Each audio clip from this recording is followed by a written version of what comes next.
Welcome back to It Is What It Is. I'm gonna ramble about shit edition. This right here is Toby. At some point, very soon, he's gonna struggle to try to get away from me because I've been holding him like this for more than 30 seconds. But oh, no, no, no. Let me scratch your chin. Hello. Oh, he didn't like that. Ha ha ha ha ha! Fuck. With the claws. Jesus Christ, he was really close to my crotch. Now he's gotta go scratch something. Should we try that again? Hi, welcome to It Is What It Is, Episode 8, I believe. There's some unofficial things, like I critique and read and explain one of my poems, and yada yada. Okay, so today, I know what we're going to be talking about a little bit. Let me get under the light a little bit more so you can see my shiny ass forehead. I should have used some powder or something. Let's see. Today we're going to talk about... We're going to have a follow-up about Clone Wars and what's transpired most recently, excuse me, with the show, and how I feel about that. And hopefully you guys will share how you feel about that. I'm also going to talk about a couple other entertainment-related things, including the Evil Dead Red Band trailer that just got released the other day because of it's South by Southwest right now, down in Austin, Texas. And I'm also going to talk about a movie I saw over the weekend, which is Sam Raimi's Oz, the Great and Powerful. Never thought you'd see Raimi making a Disney movie, right? But okay, so let's start with Clone Wars, because that's what I said, I promised.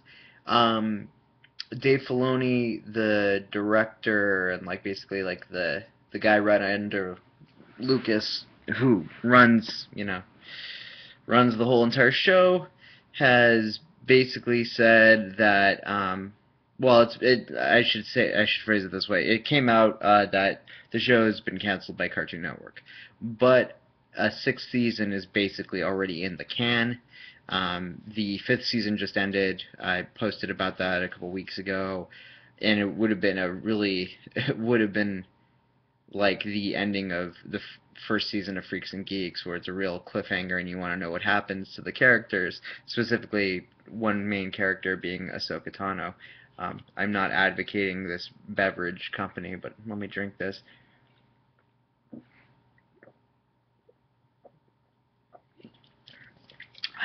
Frosty. I didn't realize how thirsty I was until, oh, excuse me, right then, that very moment. Filoni has said that it's still going to keep going.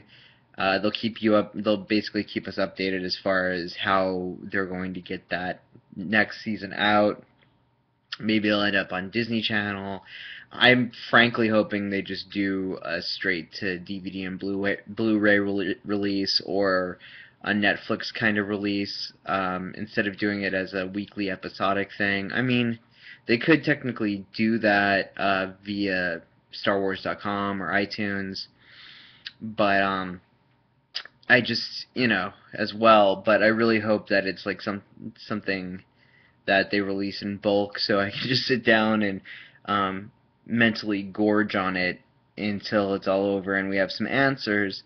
In the video that's online, it's also on StarWars.com, they show also a clip of one of the episodes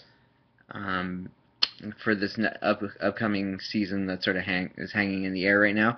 And the thing that's interesting about it is because it, spoiler alert, but it ties into some of the pre-programming for Order 66, which is in Revenge of the Sith. It's the order that Palpatine gives to start the purge of the Jedi, right?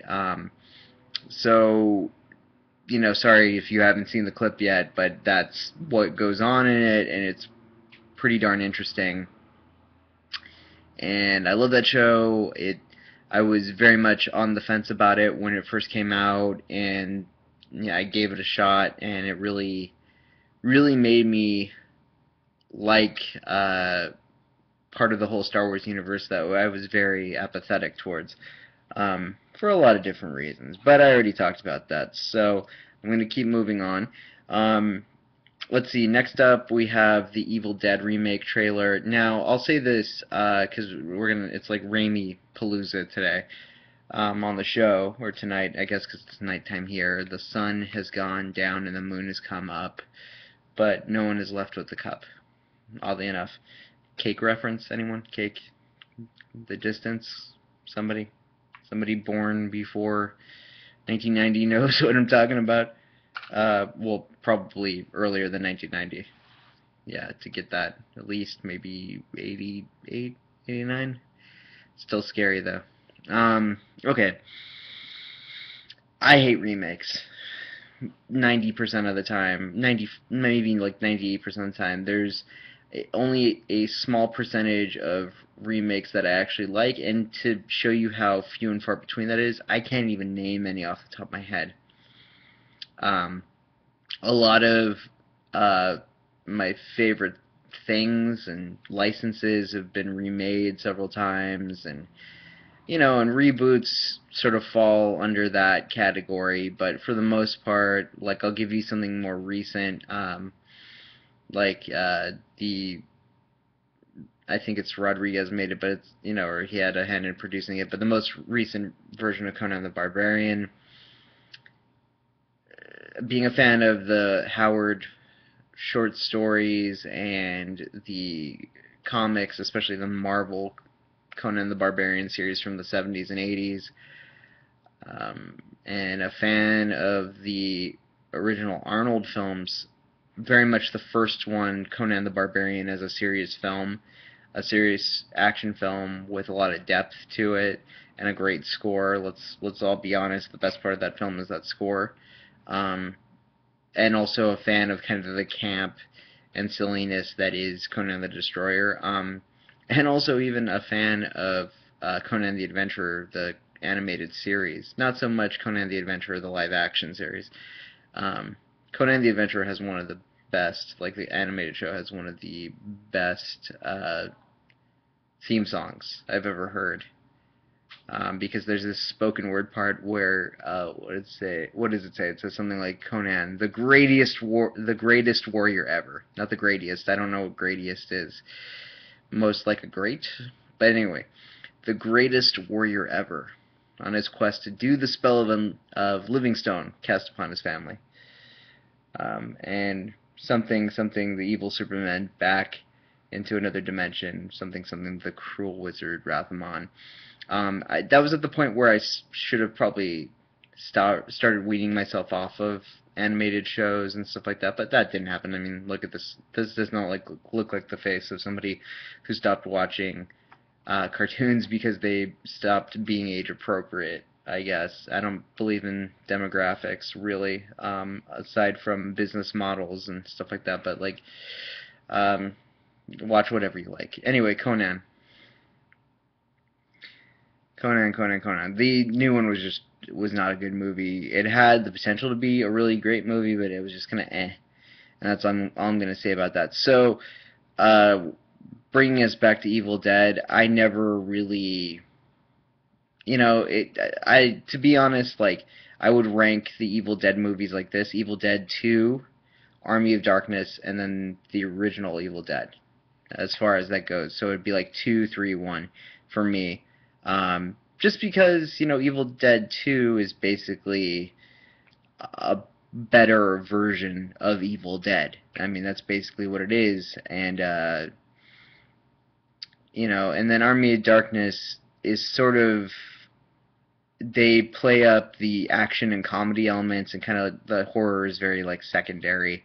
Whereas when you watch Evil Dead 2, there's certain scenes in Evil Dead 2 that even as an adult who's watched a lot of horror, I still find it really terrifying. The Dead by Dawn thing, that's really freaking terrifying still. That was like the first scene I ever saw from Evil Dead 2. My parents had rented it one night, and I had watched some other movie with them, and then they're like, all right, we're going to watch a horror movie. Do you want to stay down here, or do you want to go upstairs? And I was like, oh, I'm going to go play, in my room. And I came downstairs to get something to drink, and lo and behold, it was that scene, and I think it was the scene where that specific character grabs Bruce Campbell's leg from under the stairs or something, like, I recently bought it on Blu-ray for like $5 around Halloween, and I'm pretty happy with that.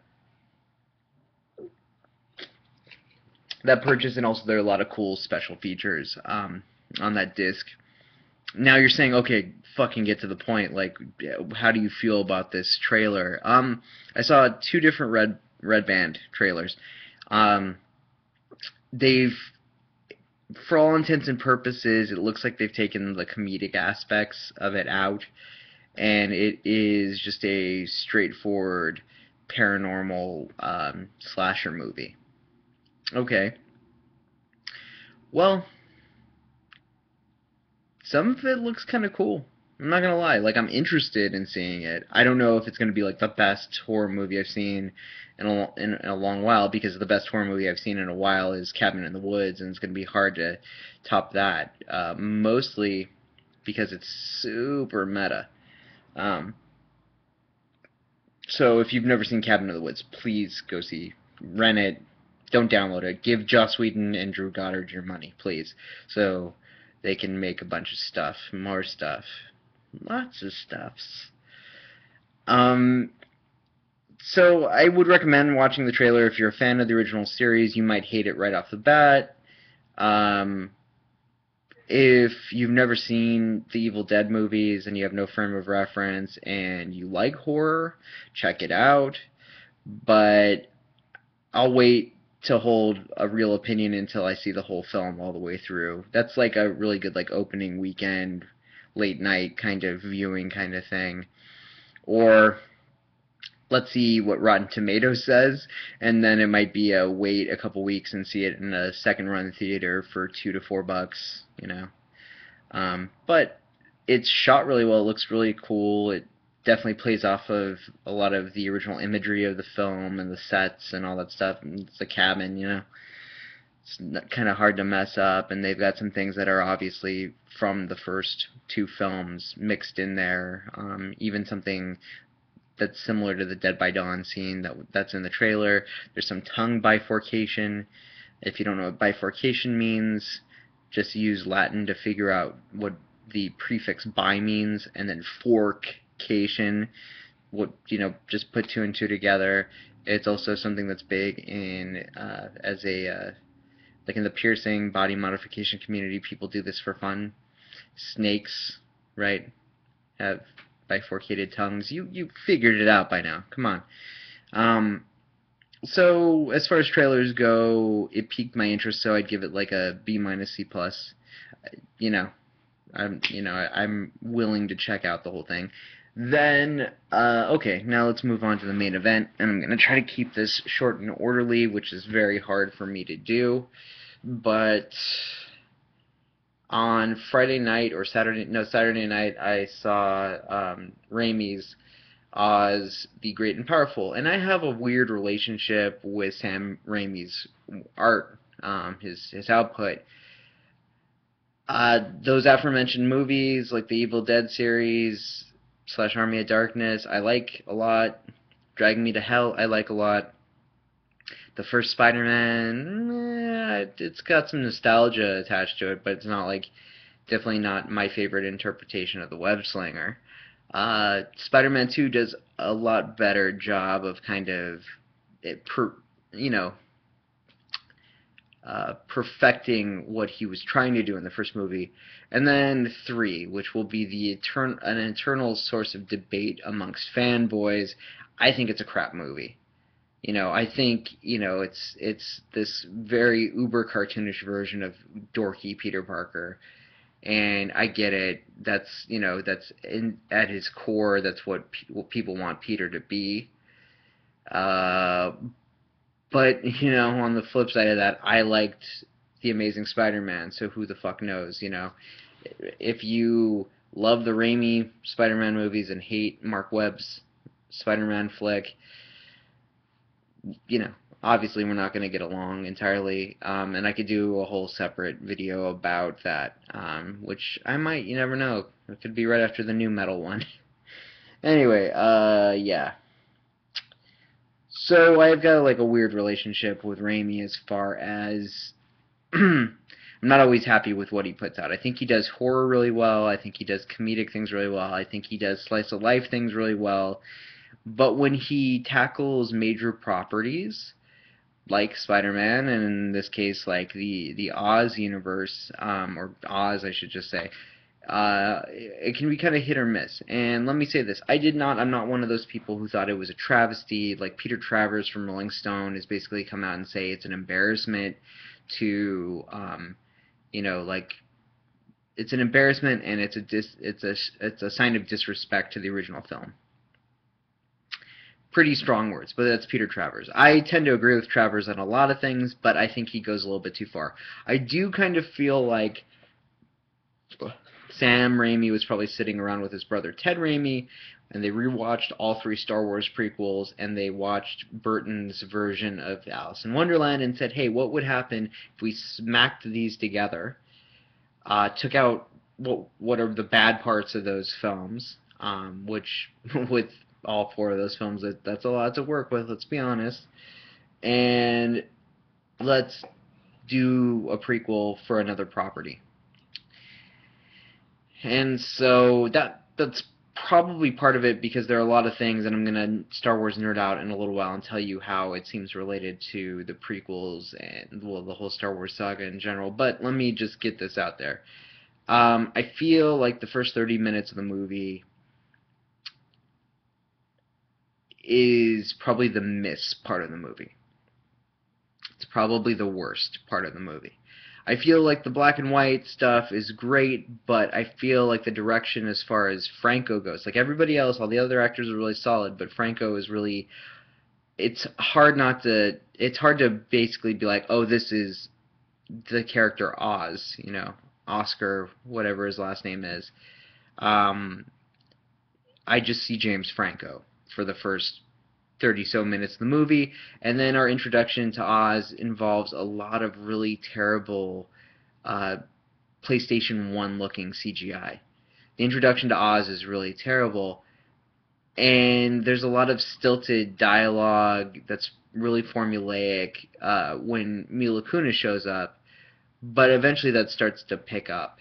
As soon as they get to the Emerald City, everything starts to change, because we start to meet characters who become very endearing.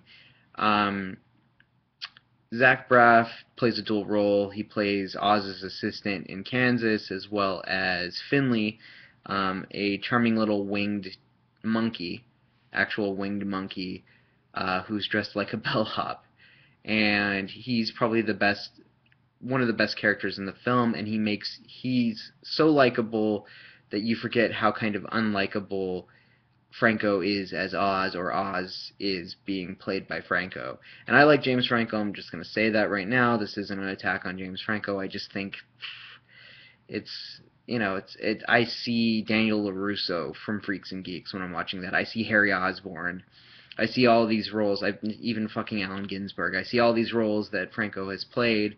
The character in Pineapple Express. I don't see a defined Oz, the Wizard of Oz, until later in the movie. And I feel like with some editing and reshooting, that could have been fixed, but the movie's out, nothing you can do about it. A lot of people have been really hard on this film, but I feel like once we meet the little China girl from the China City, her and Finley really balance out the film. And then from there, and part of the thing is, I'm wondering if it's on purpose, because Franco's character is supposed to be really unlikable. He's loud, and he's self-serving, and he's everything that, the leader of a people shouldn't be, And he's fallible, so he's kind of like this Lancelot character, but by the end of the film, it succeeds in making you like him, unless you really hated it so much sitting through it that you can't get to that point. But I think it's the characters around him that make you like him. Okay? So there's that. Costuming, the set designs when they're not fully green screened are pretty cool. There's a lot of nods not only to the original Oz film and the L. Frank Baum stories and the illustrations in those stories, but there's a lot of nods to Raimi's own oeuvre of films, including Bruce Campbell, of course, making an appearance, as well as, again, his brother Ted Raimi in different roles. And there's this scene where they're going into this evil forest, and these two crows are talking, and it's very Evil Dead-esque. There's a, a an overlay montage where they have different images like swirling on top of each other. That's very Spider-Man like. And there's probably more, but I'm not going to spend that much time doing it. If on first viewing, I would have given the movie like an A minus because I just really enjoyed myself, and it was partially the people who I saw the film with that made it good. On closer examination, I'd probably give it a solid B. I don't think it's a fail. I don't think it's a D. I don't even think it's a C. I think the movie has heart and vision. It just takes a long time to get off the fucking ground.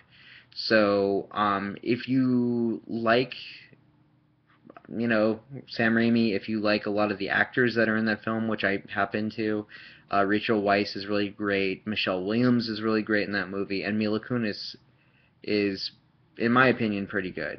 But also, she's a Stone Cold Fox, and that doesn't hurt. There's this scene that's very or late 1930s, early 1940s MGM as far as playing up how strikingly pretty her face is, especially her eyes. I don't know if they colored them that way in the film, but they're this really striking blue color. She's just very beautiful. And I'm a weirdo because I think after a certain transformation, she's still beautiful in a weird way. Don't ask, I don't know. I had a thing for. I'm not gonna spoil it, but yeah. Anyway, I like vinyl. Okay, I like vinyl on women. Sexy to me. Too many comic books. Too many goth girlfriends. I don't know. But anyway, if you thought it was shit, or if you thought it was one of the best movies you've seen so far this year, let me know. Same thing with the Evil Dead trailer. If you're a Star Wars fan, oh yeah, Star Wars. Quick things about Star Wars and Oz. There's a group of soldiers in the movie who start out, and you think they're good guys, and then they turn out to be bad guys, so it's kind of like the clone trooper, stormtrooper kind of thing going on. There's some force lightning in the movie. There's, a duel that pits, family members against each other. There's probably more. I had all these ideas, but I can't really get to it. In a lot of ways, again, spoiler alert, Mila Kunis' character is Anakin Skywalker for all intents and purposes. And Rachel Weisz's character is Palpatine. Okay, I'm just gonna say it, just like flat out. She's like a green emerald Palpatine. Okay, so I hope you enjoyed This Is What It Is. I just had to get on here and do one of these, or else I was going to lose my mind. And now, being a professor, I got to grade midterm stuff. So, hope you enjoyed this. Please leave some comments. Pass this on to your friends. Again, if you think my review is totally off base for any of this stuff, let me know. And yeah.